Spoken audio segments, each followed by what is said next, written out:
بعض کا چھوٹے بچے روزہ رکھ لیتے ہیں تو مائیں بے چین ہو جاتی ہیں، جب دوپہر کے وقت پھول جیسے بچے کملا جاتے ہیں تو مائیں انہیں بند کمرے میں کوئی کھانا یا کوئی ٹافی یا کوئی اور چیز یا چاکلیٹ دیتی ہیں کہ بیٹے یہ کھا لو، تو وہ بچے نہیں کھا رہے ہوتے تو مائیں کہتے ہیں پتر کھا لو کوئی نہیں دیکھ رہا، تو وہ بچے بھی کہتے ہیں اللہ دیکھ رہا ہے۔ تو وہ جو صوفیاء کو مراقبوں سے ملتا ہے وہ ایک بچے کو بھی نصیب ہو رہا ہے کہ میرا اللہ مجھے دیکھ، کڑکتی دھوپ، برستی گرمی، زبان کانٹا، ہونٹ خشک، ٹھنڈا پانی دستیاب، دروازہ مقفل، کوئی دیکھنے والا بھی نہیں ہے، لیکن بندہ ایک گھونٹ بھی نہیں پیتا، وضو کرتے بھی احتیاط کرتا ہے کوئی قطرہ حلق سے نیچے نہ اتر جائے، کیوں کہ میرا اللہ مجھے دیکھ رہا ہے۔ جو چیزیں صوفیاء کو مراقبے سے نصیب ہوتی ہیں، ماہ سیام میں اللہ اس دولت کو بانٹ دیتا ہے، چھڑک دیتا ہے، بارش کی طرح وہ دولت برستی ہے، اور یہ تصور ہمارے ساتھ جڑ جاتا ہے کہ میرا اللہ مجھے دیکھ رہا ہے۔ ہم پانی نہیں پیتے، اللہ دیکھ رہا ہے، مرغن غذائیں موجود ہیں کہ اللہ دیکھ رہا ہے۔ تو میں یہ پوچھتا ہوں کہ ہم کھانا نہیں کھاتے کہ اللہ دیکھ رہا ہے، ہم پانی نہیں پیتے کہ اللہ دیکھ رہا ہے، لیکن جب رشوت لے رہے ہوتے ہیں اللہ اس وقت نہیں دیکھتا، جب نظر بھٹک رہی ہوتی ہے اللہ اس وقت نہیں دیکھتا، جب خیال بہک رہا ہوتا ہے اللہ اس وقت نہیں دیکھتا، جب سوچوں میں آوارگی آتی ہے اللہ اس وقت نہیں دیکھتا۔ تو یہ صرف وہ کھانے اور پینے کو ہی دیکھ رہا ہے، باقی امور زندگی کو نہیں دیکھ رہا، اور وہ کیا صرف رمضان میں دیکھتا ہے، غیر رمضان میں نہیں دیکھتا۔ تو یہ جو نور اترا تھا ماہ سیام میں، اس کو اپنے اندر اگر جذب کر لیا جائے تو زندگی سنور جاتی ہے۔ جو مراقبوں سے حاصل ہوتا تھا ماہ سیام میں وہ میل کی طرح برسا، اور ہم اس کے اپنے اندر سمولیں، جذب کر لیں تو نتیجہ یہ ہوگا کہ ہماری زندگی نور نہ لا نور ہو جائے گی۔ اور یہ تصور جب انسان کی زندگی میں جم جائے تو یہ گناہوں سے روکنے کا مؤثر ذریعہ ہے کہ میرا اللہ مجھے دیکھ رہا ہے۔ مجھے بتائیے اس سے بڑا ہیجان انگیز بھی کوئی منظر ہو سکتا ہے کہ حسن کی پتلی ہے اور جو ہے وہ اس کی ایک ایک ادا اور اشوے سے قیامتیں پھوٹتی ہیں، اور وہ خود جناب یوسف کے سامنے اپنے حسن کو پیش کر رہی ہے، ساتوں دروازے بھی مکفل ہیں، بت کے اوپر بھی کپڑا ڈال لیا، اور زلیخا حضرت یوسف کو خود کہہ رہی ہے تالک یوسف اب تو آ جاؤ نا، ذرا آنکھ اٹھا کے میرے جلوے دیکھو۔ لیکن جناب یوسف کیا بولتے ہیں؟ قال معاذ اللہ، میں اللہ کی پناہ میں آتا ہوں۔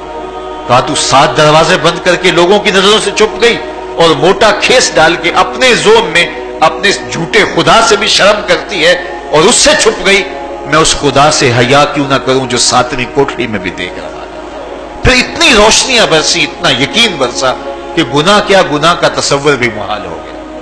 تو مجھے بتائیے کتنا ہیجان انگیز منظر تھا جب حسن قدموں میں بچھنے کے لیے خود بے تاب تھا،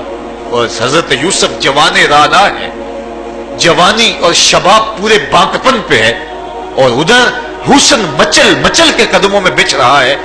لیکن یہ جذبہ کہ میرا اللہ مجھے دیکھ رہا ہے ایسی رکاوٹ بنتا ہے۔ قال معاذ اللہ، کہا میں اللہ کی پناہ میں آتا ہوں۔ تو یہ یقین جب بندے کے ساتھ جڑ جاتا ہے کہ میرا اللہ مجھے دیکھ رہا ہے تو پھر انسان کے لیے گناہ سے بچنا کوئی مشکل نہیں ہوتا۔ گھر میں فاقے ہوں، مشکل میں بندہ پھنسا ہو اور اس کو رشوت مل رہی ہو تو پھر اپنا ہاتھ روکنا بڑا مشکل ہوتا ہے، بلکتے بچوں کا خیال آتا ہے، لیکن جب یہ خیال ہو کہ میرا رب میرا رازق ہے اور میرے اس عمل کو دیکھ رہا ہے تو پھر بندہ اس کو پرے کا کی حیثیت بھی نہیں دیتا، اور جب وہ پاؤں کی ٹھوکر پہ بھی نہ رکھے تو پھر اللہ فرماتا ہے وَيَرْزُقُهُ مِنْ حَيْثُ لَا يَحْتَسِبُ، تو یہ کر کے دیکھ میں تجھے وہاں سے رزق دوں گا جہاں سے تجھے گمان بھی نہیں۔ تو اپنے یقین کو کھڑا کر کے دیکھ، میرے اوپر اعتماد کر کے دیکھ۔ میرے حضور نے فرمایا اللہ پر توکل کرنے کا جو حق ہے اگر تم ادا کرو وہ تمہیں ایسے رزق دے جیسے پرندوں کو عطا کرتا ہے۔ صبح گھر سے نکلتے ہیں خالی پیٹ ہوتے ہیں، ہمیں تو پتہ ہے دفتر میں جانا ہے، ہمیں تو پتہ ہے دکان پہ جانا ہے، ہمیں تو پتہ ہے فیکٹری میں جانا ہے، ہمیں تو پتہ ہے کہ ہم نے فلاں جگہ جا کے دہاڑی لگانی، لیکن ان کا کوئی کاروبار نہیں ہوتا، کوئی فیکٹری نہیں ہوتی۔ جدھر جی آیا صبح جو ہے وہ اڑان بھر دی، بند توکل پنچھی اڑ دے، خرچ نہ پلے زیرا ہو، نہ کوئی راس ہے نہ کوئی کاروبار ہے۔ لیکن کبھی ایسا ہوا کہ شام کو خالی پیٹ آئے ہوں تو کہا اگر تم اللہ پہ توکل کر لو وہ بھی تمہیں ایسے رزق دے جیسے پرندوں کو رزق عطا کرتا ہے۔ پرندوں میں سے ایک پرندہ ہے ہنس، یہ سچے موتی کھاتا ہے، اور آپ پنساری کے پاس موتی لینے جائیں تو ہزاروں روپے تولے کے ماشے کے حساب سے آپ لیں تو پھر بھی آپ سوچتے ہیں کہ پتہ نہیں یہ خالص دیا یا نہیں دیا. وہ اتنے نایاب اور کامیاب ہیں کہ آپ ماشوں اور تولوں میں خریدتے ہیں اور پھر بھی آپ کو شک رہتا ہے کہ یہ خالص ہیں یا کہ نہیں. اور ہنس کھاتا ہی وہ ہے، اور دنیا پر ایک نہیں لاکھوں کروڑوں ہنس ہیں، اور روزانہ صبح و شام کھاتے ہیں اور پیٹ بھر کے کھاتے ہیں، اور اللہ انہیں روز عطا بھی کرتا ہے. تو یہ مالک وہ ہے، رازق ہے. جب اس پہ توکل اور اس پہ یقین پیدا ہو جاتا ہے تو پھر مشکل نہیں رہتا، پھر آسانی پیدا ہو جاتا ہے. تو روزوں میں اللہ تعالیٰ یہ یقین دیتا ہے کہ وہ مجھے دیکھ رہا ہے. بندہ یہ تیقن پیدا کر لیتا ہے کہ میرا اللہ مجھے دیکھ رہا ہے. یہاں ایک اور بھی تسلی ہے، ہم ہزار گناہ گار سہی، ہم ہزار سیاہ کار سہی،